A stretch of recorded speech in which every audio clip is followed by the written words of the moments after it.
Welcome to the Living the Dream podcast with Curveball. If you believe, you can achieve.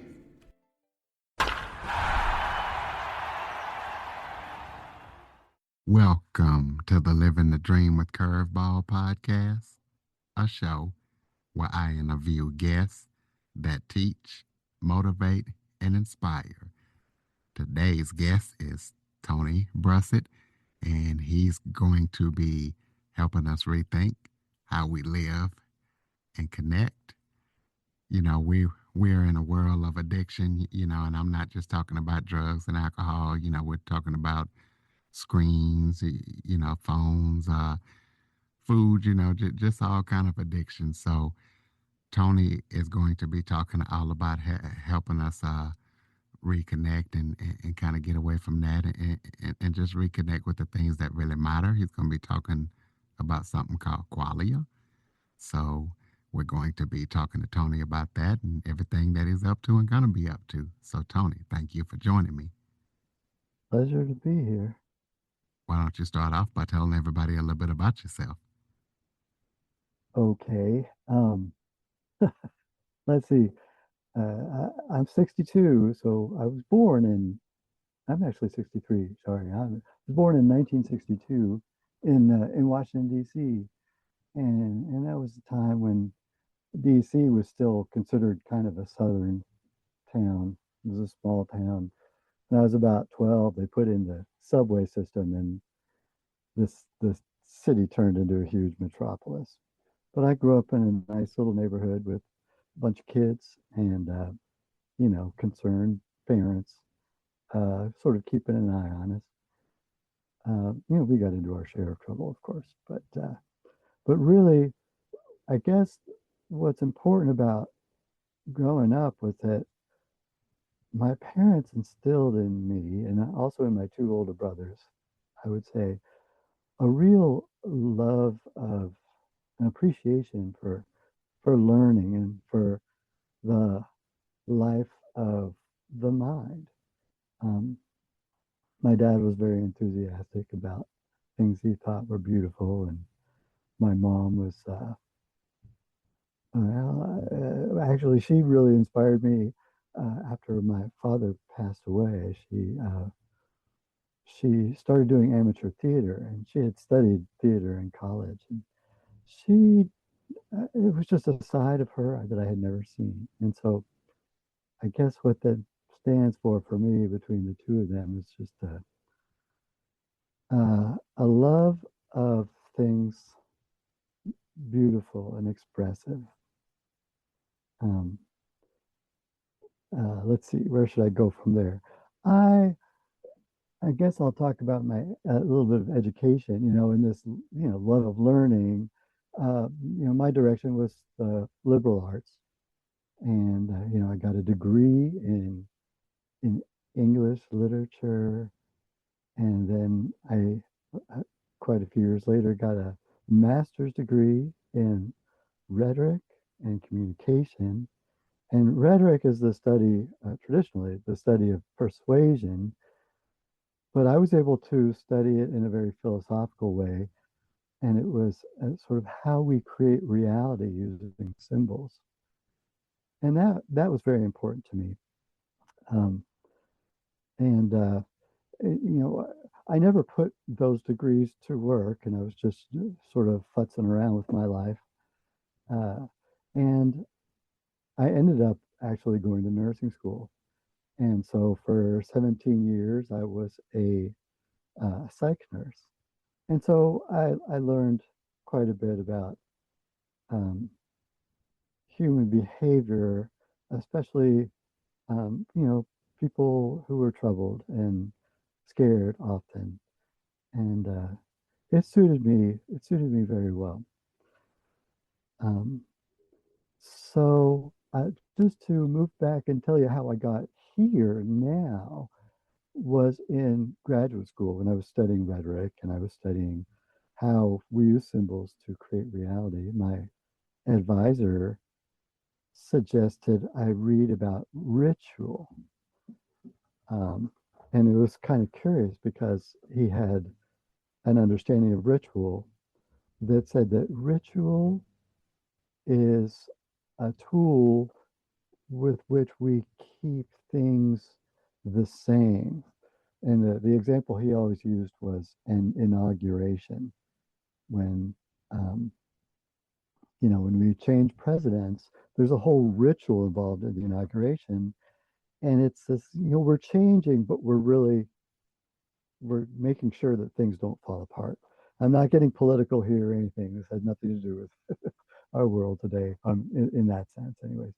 Um, but I was reading about ritual on his advice, and I found this anthropologist named Victor Turner who wrote, I guess, in the middle of the last century, and he started applying some old concepts of ritual uh, to our present day, or his present day.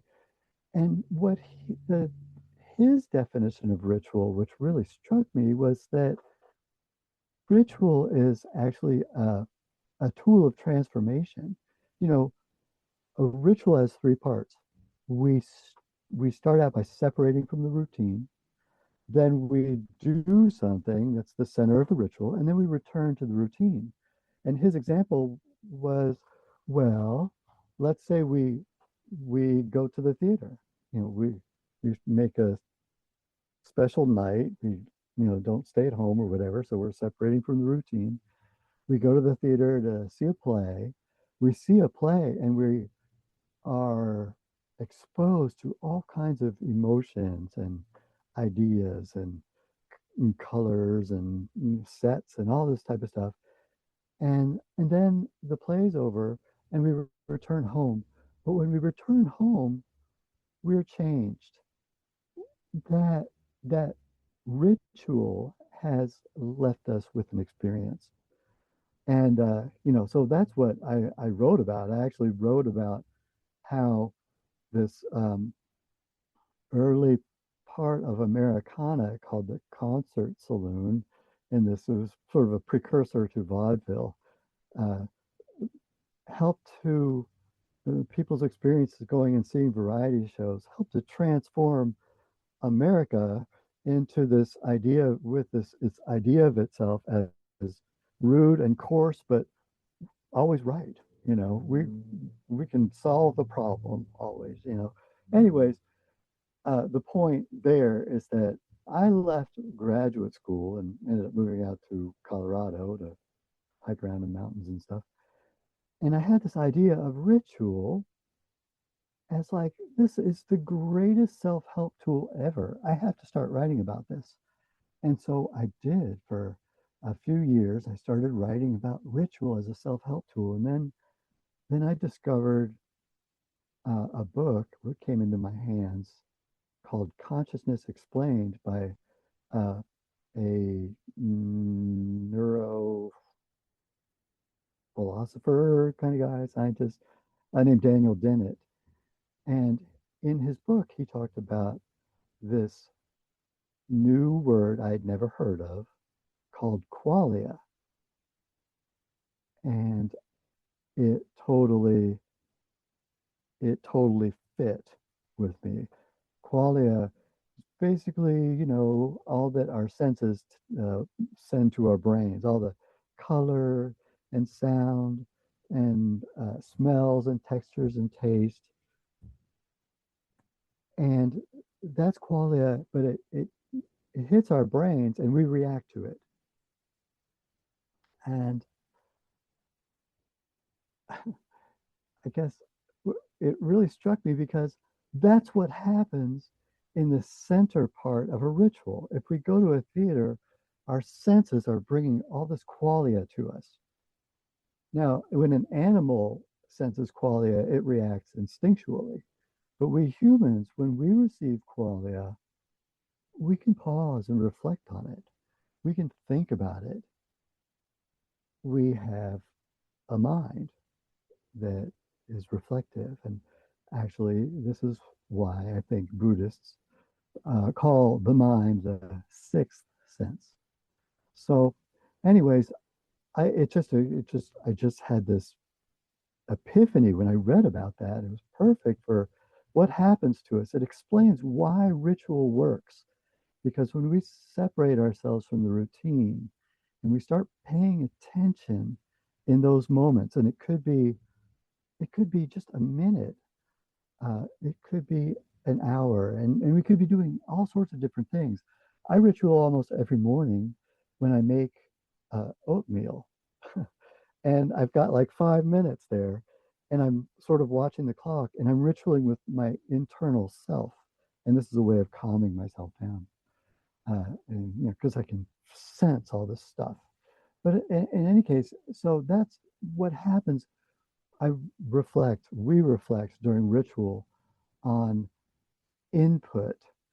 And the final stage of my little journey, so far, the final stage, is that it occurred to me that all qualia comes to us from ecosystems. That's a heavy duty thought. But if you think about it in terms of animals and their landscape, they see things, they hear things, they smell things, and they react. They react to qualia. And the reason they see those things is because the color, the smells, whatever it is, guides them to what they need to survive. We do that also. We, even if stuff that goes through factories and farms and is, colleges and books and TV and everything, that comes to us and we reflect on it. But there's a major difference between us and the animals. In the animal landscape, they react instinctually and it helps them find what they need to survive. Now, Curtis, here's the ultimate point. What we receive that we reflect on through the human landscape doesn't guide us to what we need to survive. It doesn't guide us to what we need. It guides us to what we want and what we desire.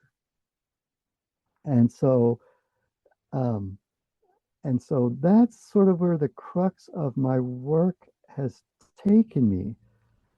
That the human economy has turned into a big dopamine factory, leading us always to wanting more and more and more. Our economy once rested on the dollar, on gold. They took the gold away, and now it rests on, the dollar for many years. But in truth, the foundation of our economy is addiction. Everything moves us to wanting more. And that's because we aren't really reflecting properly on the qualia that comes to us. All right, I've gone on and on and on. Please, I'm sure I've gotten everybody lost. Well, I know that, like you just said, you describe our world as super addictive. So, what are the most dangerous forms of that addiction that people don't even realize they're caught in? Well, it's interesting. In nature, in ecosystems, I prefer the word ecosystems to the word nature because um, nature is sort of the physical manifestation of the qualia that is ecosystem. So in any case, animals in ecosystems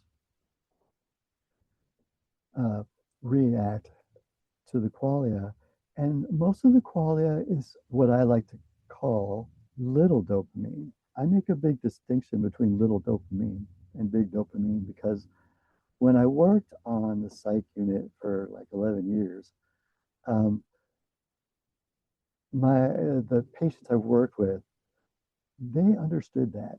They got that almost immediately, the difference between little dopamine and big dopamine. One is maybe not addictive, one is definitely addictive. And in nature, in ecosystems, the qualia triggers little dopamine. And so, animals follow their senses, and they find what they need. Now, of course, the qualia in nature sometimes leads animals to big dopamine. And I always think of a bear when, we see these pictures of bears in the river eating all these salmon and stuff. And that's big dopamine. But in nature, big dopamine only lasts for a season and then it's gone. So it doesn't last long enough for animals to become addicted to it. So in the human landscape, we have provided ways for even the littlest bit of dopamine, like you're looking at your phone and you're just looking at a little screen and it doesn't seem like much, but it's nonstop and it is addictive. It becomes big dopamine pretty quick. So the most dangerous addiction, it, it it's hard to say what's the most dangerous. To me, I like this deep history stuff that goes all the way back to the transition from when human beings were nomadic creatures to when we started farming. And when we started farming, we started settling into communities and we had an excess of what we needed. We started saving grain for next year. We had more than enough. And because we had more than enough, we also started fearing our neighbors or strangers, I should say. And so that was like the inception of this addiction to more, which, it's taken, 20 centuries, 25, 30 centuries.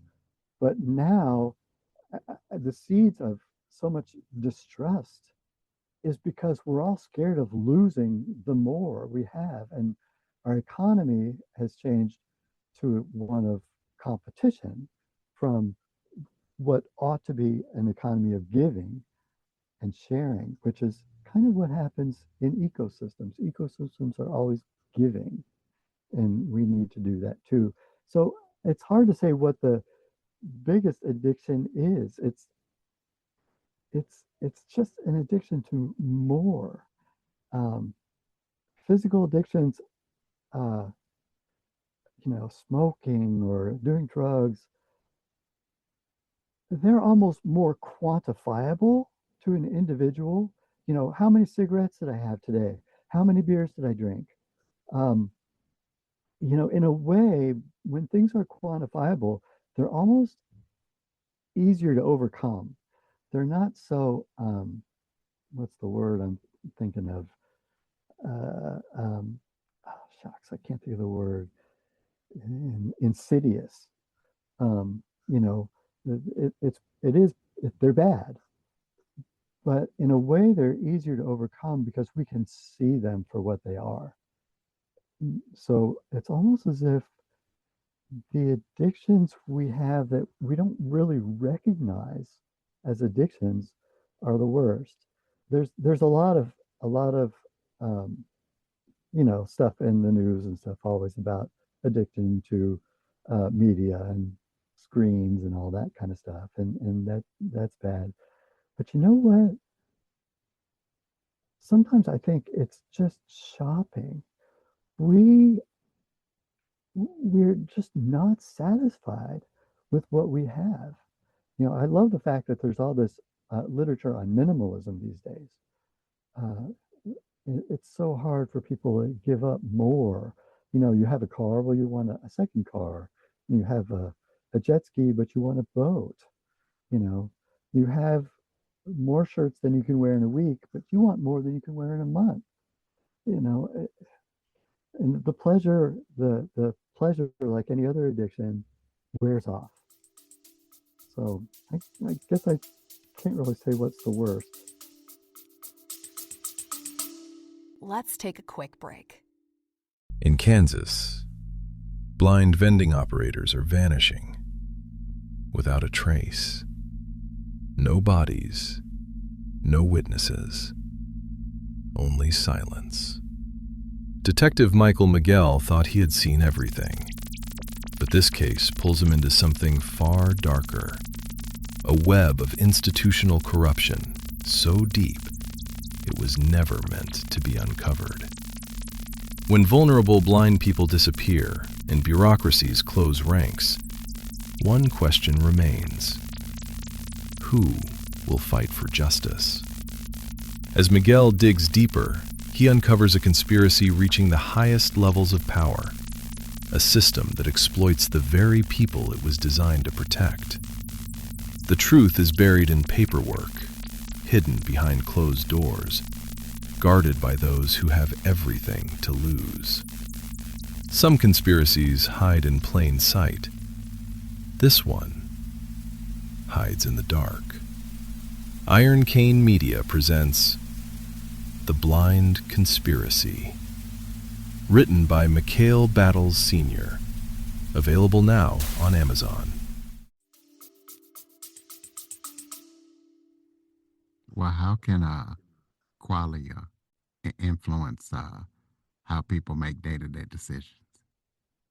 Okay, that is the big question, and that's where qualia and ritual come together. Noticing what is coming in through our senses is a first step. Let's just start at the beginning of the day. We're awake in our bed, we're lying there, we don't really want to get up, and a breeze comes through the window, and we notice it. And maybe it's cold, maybe it's not, maybe it's a spring breeze that feels so good. And in that moment, we have to recognize, oh, let me treat this as if it were a ritual. This is a moment where I'm separated. I could be just lying in my bed dreading have to get up, but I'm making a moment of this. I smell the breeze. It feels good. Take a deep breath. Maybe I do something physical that will express or congratulate myself for noticing. Like I'll put my hand in my heart just for a second, or I'll take a deep breath, or I'll smile, or I'll say amen, beautiful. And also in that moment, I'll express a little gratitude, thankful. Same, they're all sort of the same motion. So we took a moment, we separated, and now we're, by golly, I can get up because I just started off my day in a good way. It's not always easy to find those little bits of qualia that that come to. I believe most qualia is revealed to us. We just don't notice it. And so this little exercise of waking up is an exercise that will bring us in the habit of noticing new qualia. So then let's say we get up, okay, and what's the first thing we do? Well, we make ourselves that cup of coffee. That's our habit. And I say habit because it's a routine. A lot of people call their cup of coffee the morning ritual, but it's really the morning routine, unless they really consciously set aside the moment and appreciate that coffee. It could be just that one sip of coffee. Hopefully will extend to become the whole cup of coffee. The key is that our ritualing becomes very conscious, and we're doing it every moment. Now that way, throughout the day, there's little things that happen, and that we can appreciate. It could be the drive to work. It could be that first customer who walks in to our store or our business, and it could be almost anything. If we treat it like a ritual, we get in the habit of appreciating whatever is good for us because in ecosystems where we all come from, qualia is good for us.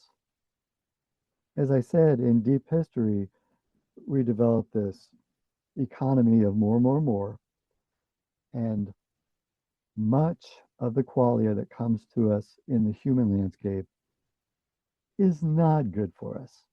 So by examining what comes to us, what is revealed to us, the first customer, was mad at us or something like that.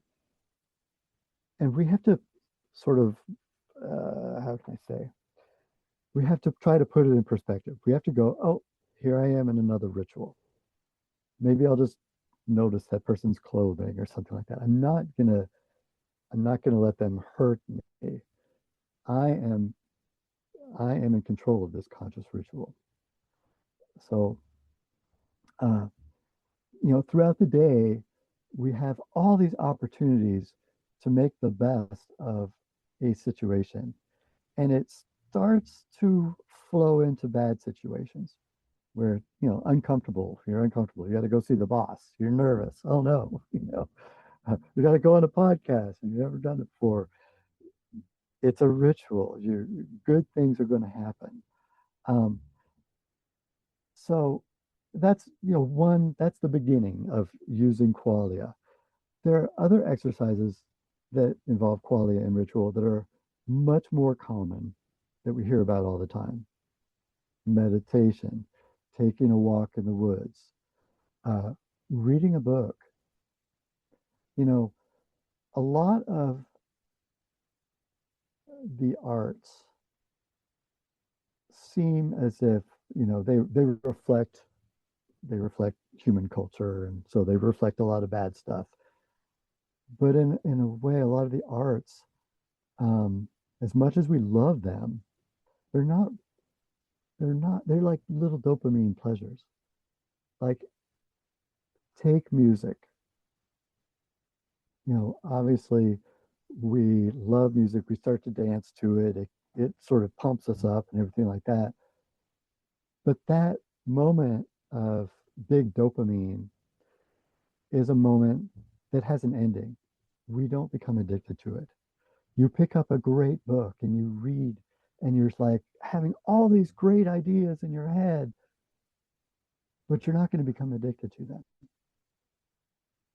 Uh, and so there are many rituals that we can have where we experience qualia, that's really good. It's little dopamine. It might be big dopamine just for a while, but we're not going to become addicted to it, and it's healthy. Um, and so as we get into that habit, um, we can apply it to our addictive experiences. So I used to start thinking about drinking beers right after lunch. I had a full day of work ahead of me. I couldn't drink, of course. But it would have come to my mind. I'd be like, God, the first thing I do when I get home is have a beer. And, I began to recognize that thought as um, kind of an adverse, it's not a healthy thought. I mean, I have much better things to think about. I could think about qualia.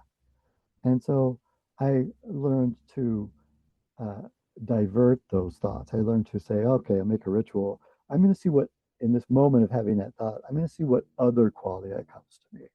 It might be somebody coming up and talking to me. Um, it might be I have something better to think about for a moment. I play music and it's like, oh gosh, okay, let me see if I can go through this song in my head and remember the lyrics, or change the chords in the keys, transpose it, something like that. Um, so I could get away from that, and then later, I'd get home and I'd be like, oh great, now's my time. I can do whatever I want. I can just drink. And you know, over time, I started to treat that the same way, cutting back. You know, one beer is great, and as the buzz of one beer begins to dissipate, and I find myself, well, should I go get another beer? I'll do another ritual to see what else comes for me, and I'll be distracted. So that's kind of the method of using ritual and qualia. It's important to me to express that qualia is revealed to us. That goes all the way back to the ecosystems. Qualia is revealed to us, and even in human landscapes, the qualia that comes to us either as a gift or as, here's my rhetorical training, it comes to us as some persuasion, some marketing, something reminding us and triggering the dopamine reward system. But we recognize that and we work with it, we ritual with it. Um, sounds commonplace, but there's a there's uh,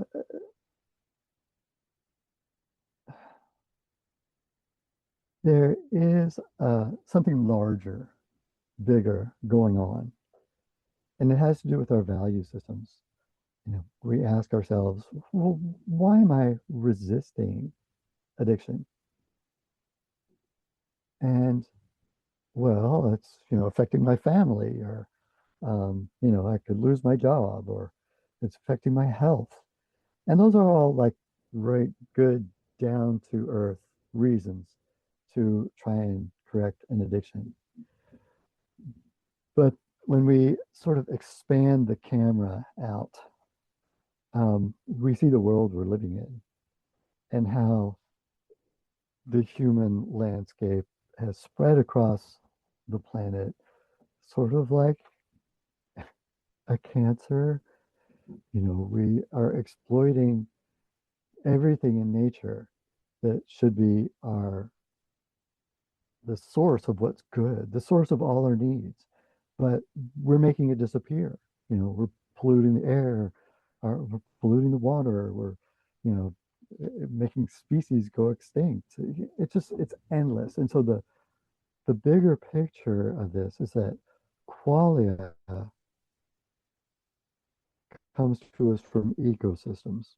And we have to keep in mind that if we don't pay attention to qualia, if we don't ritual with qualia and apply those rituals to our addictions and move a little bit beyond that to the bigger picture to try and change our habits so that we're not participating as much in the destruction of our planet, um, that's it's a long, hard route. It's hard for an individual.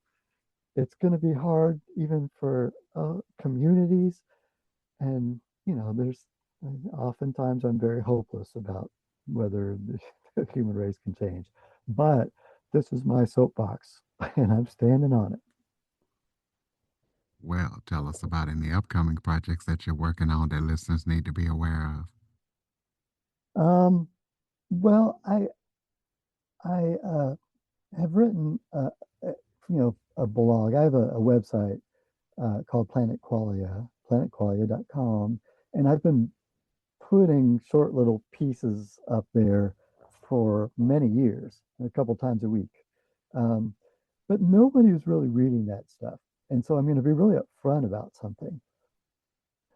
I started taking, those essays, which are all short. They're anywhere from, sometimes 100 words up to, a few thousand words maybe.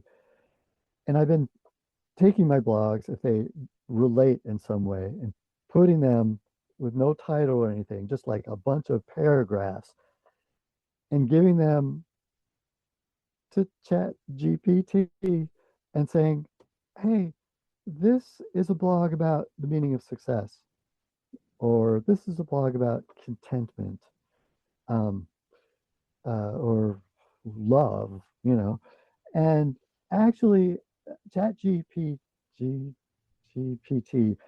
has actually turned those groups of paragraphs into, uh, you know, pieces of writing that, I don't like the writing style, but the ideas come across, and they're pretty simple, a little bit repetitive with Chat GPT, but I've put much of that stuff out on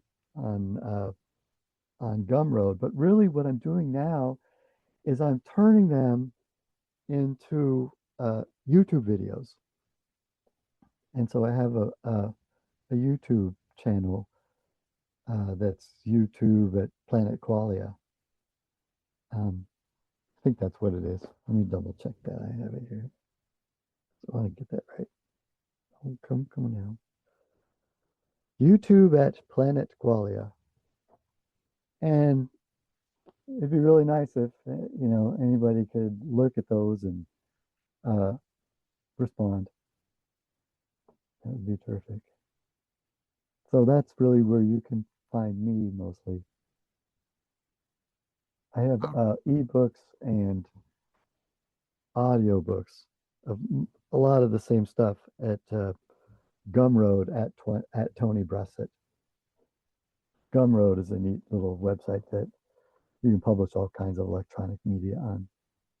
Everything's real cheap for me, for the person who wants one of my ebooks or audiobooks. All right, ladies and gentlemen, well, planetqualia.com, and please be sure to check out Tony's YouTube channel. He's real passionate about what he's doing, and he's definitely trying to help the world break the addiction cycle and make the world a better place. So please follow, rate, review, and share this episode to as many people as possible. Also, to keep up with everything Living the Dream, please visit www.curveball337.com and share the website and the show to everybody that you know. Thank you for listening and supporting the show. And Tony, thank you for all that you're doing, and thank you for joining me. Curtis, thank you so much for having me. I know I kind of went on and on. I'll hone my my spiel better, but thank you very much.